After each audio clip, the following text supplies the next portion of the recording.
Napaka-pogi pa rin. As usual.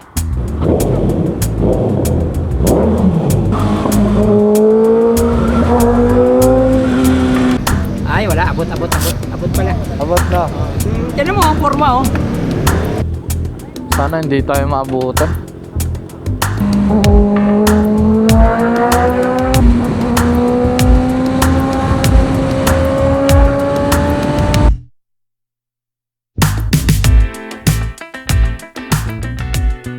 Good evening, good evening. Sakto may fireworks ah. Ayun oh. Dito banda. Okay. Sakto yung intro natin ah. Good evening po sa inyo. So today is our night ride day. Makakalabas na naman. So, syempre, dito kami ngayon sa expressway. Dito lang naman yan sa Caltex. Napaka-pogi pa rin. As usual. Ito pa rin ang ating motor. Ito lang naman ang aming motor eh.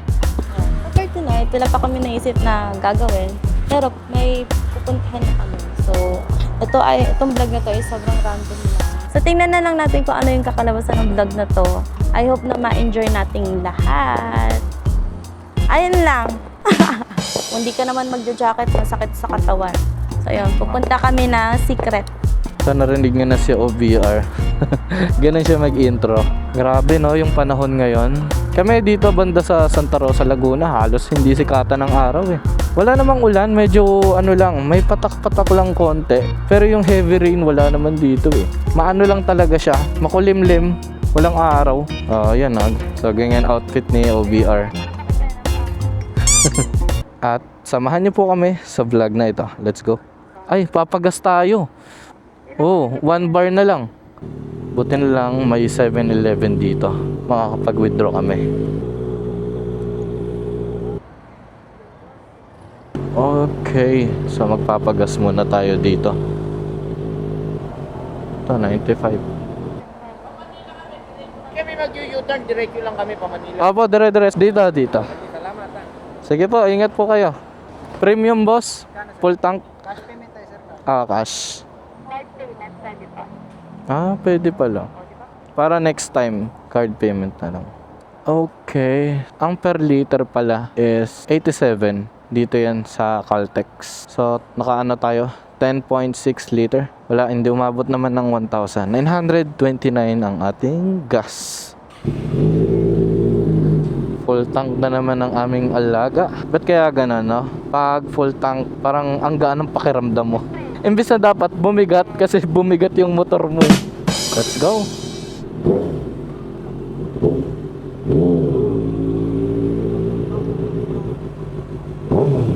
Hindi na ako nagmapa. Magmapa pa ba ako? Tara, kabisado ko naman na yan. Kung sumobra, di road trip.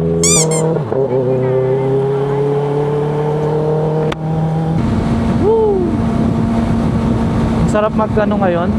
Throttle therapy. Sarap mag-ride lang kasi medyo malamig yung panahon. Susana HTS MCX. Dito guys, may tunnel dito eh. Kabisang-kabisa ko na to.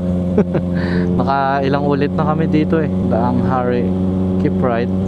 Buksan ko lang para marinig ko yung tunog ni 6R. Ano ang tawag dito? Underpass.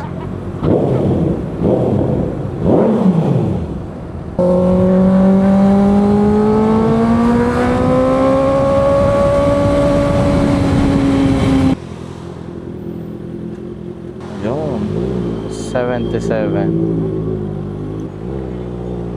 May signal light ako dito.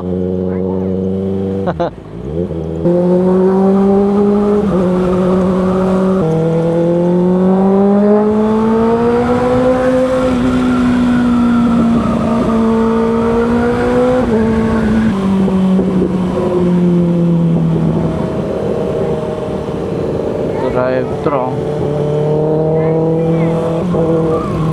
Ganda dyan, oh.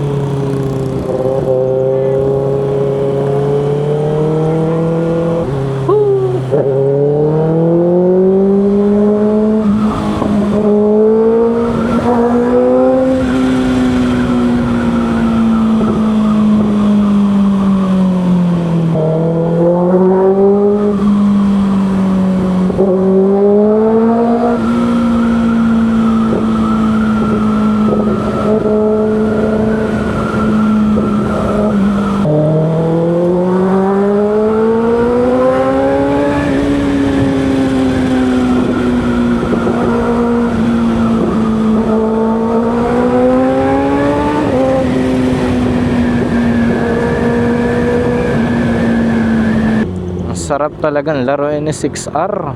Hindi ka talaga mabibitin sa overtaking eh. Middleweight bike, perfecto. Hindi ka mabibitin. Grabe, ang daming checkpoint. Delikado ka talaga dyan pag lumabas ka dito. So, papunta pala kami ngayon ng Vermosa para magkape. Tignan natin kung marami mga nakatambay rin ngayon.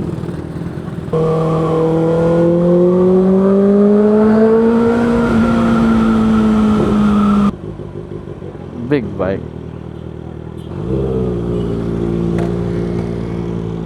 Okay.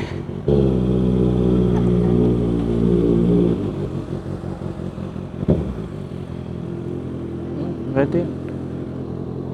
Pwede yun. Bawal daw dito, mahal. Bawal dito. Dun daw. Ay, daming tambike.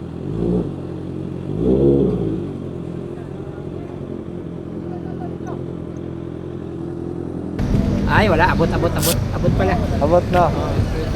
Hindi, pero hindi ko type, masyadong, tumba. Pangarera eh, pero hindi ko type. Tiyan mo, ang forma, oh. Masakit po sa likod, katagalan. Ha? Apo, DJI 3. Apo, madali. Mas maganda na DJI. Ayun, DJI po. DJI? Anong meaning ng DJI? Hindi ko alam. Hindi ko alam.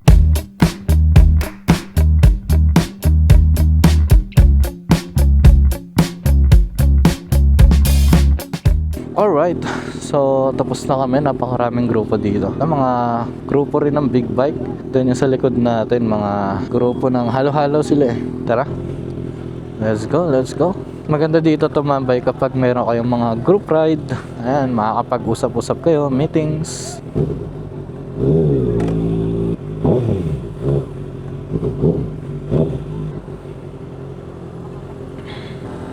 Tara, irgasan tayo.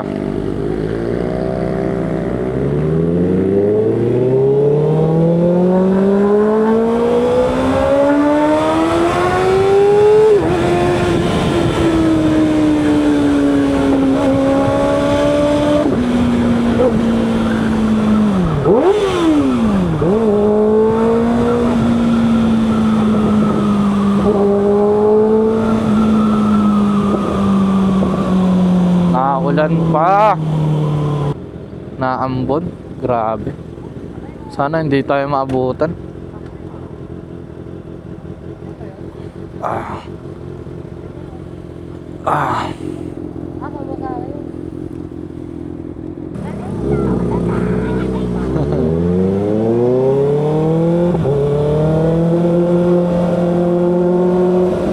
So kami, wala pa kaming grupo. Siguro sa ngayon hindi pa namin gusto sumali.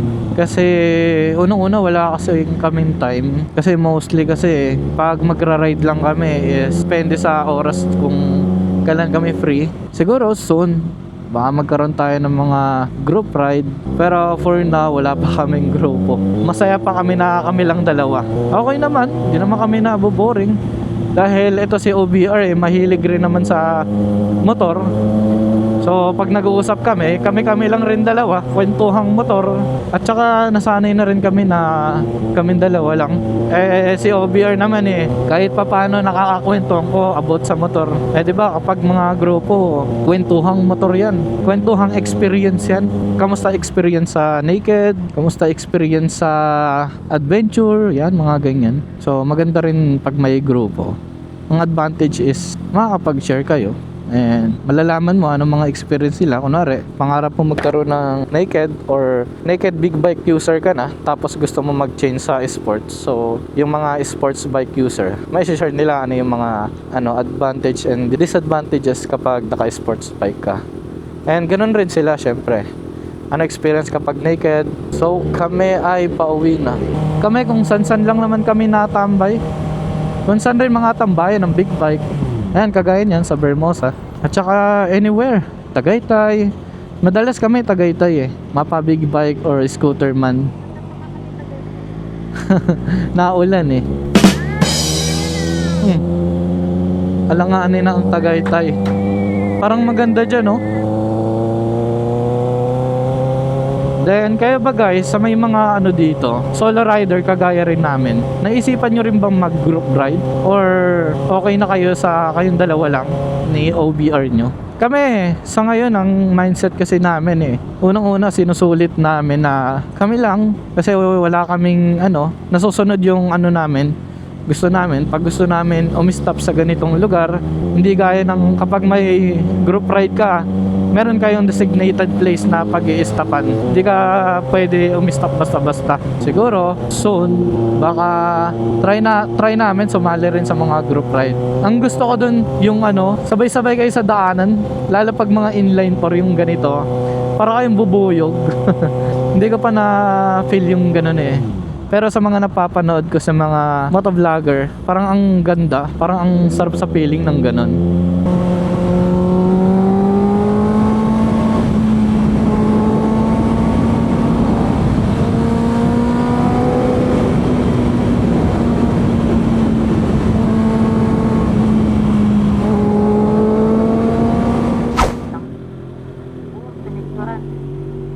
$9.69.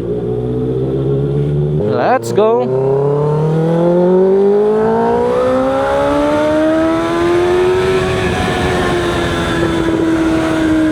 Alright, so kami ay pauwi na.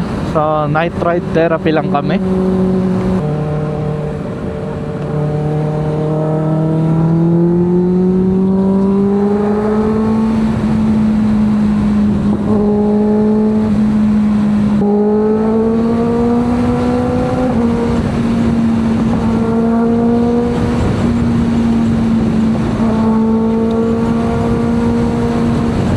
I-stop naman tayo doon.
Tunnel oh.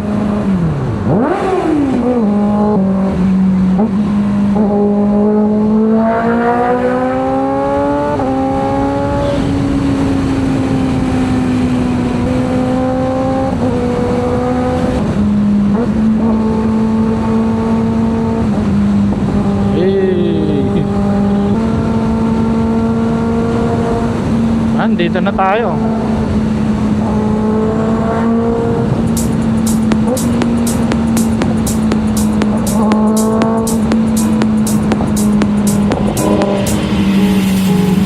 So happy, but without you here, I feel so low. I watch you as you left, but I can never seem to let you go.